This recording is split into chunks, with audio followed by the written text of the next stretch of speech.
Welcome back to Headlines, news updates with a chuckly twist. That was stupid, I'm sorry.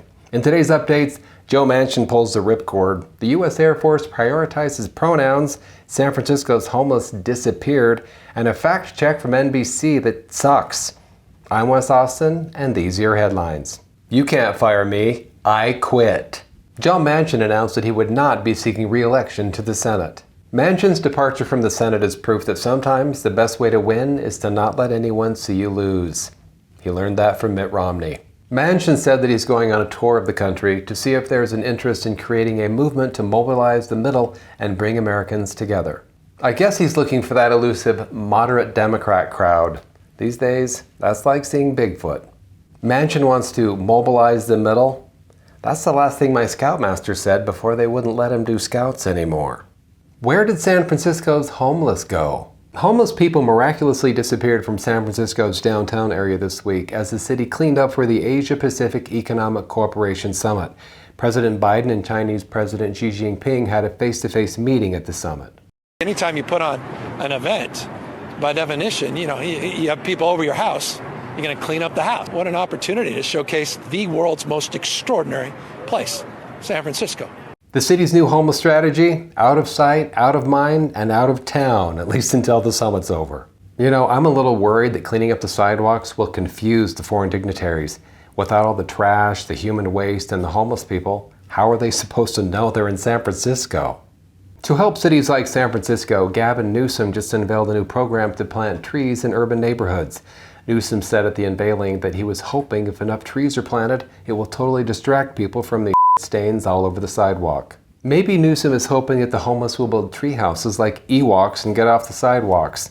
This is San Francisco and not Endor, so that's not going to happen. But I bet those trees are going to provide some leafy toilet paper that's sorely needed down on the streets. The real question is, where did they put all the homeless people? Maybe they put them all in Alcatraz. Can you imagine how realistic the tours would be? The smells? Now that's a field trip those kids will remember.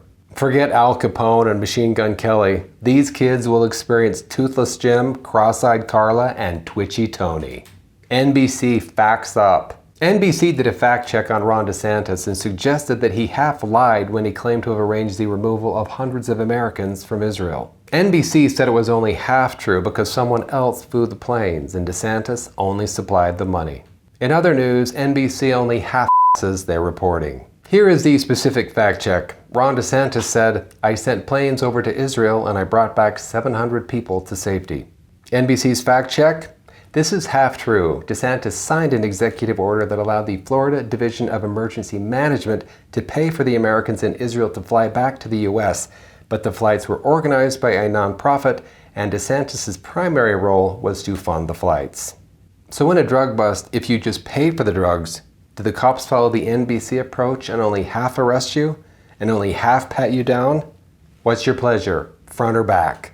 NBC's new standard? You're only a hero if you pilot the plane, serve the drinks, and knit the parachutes yourself.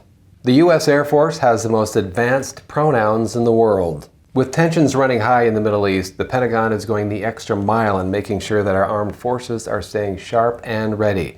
The U.S. Air Force recently gave lessons to airmen on how to put their pronouns in their signature blocks.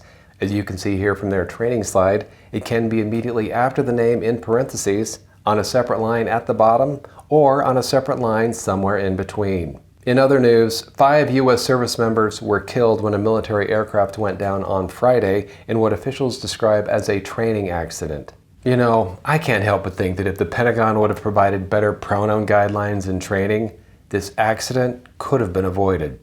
Thanks for watching Headlines. I won't say chuckly twist ever again, I promise. I'm Wes Austin, and we'll see you next time.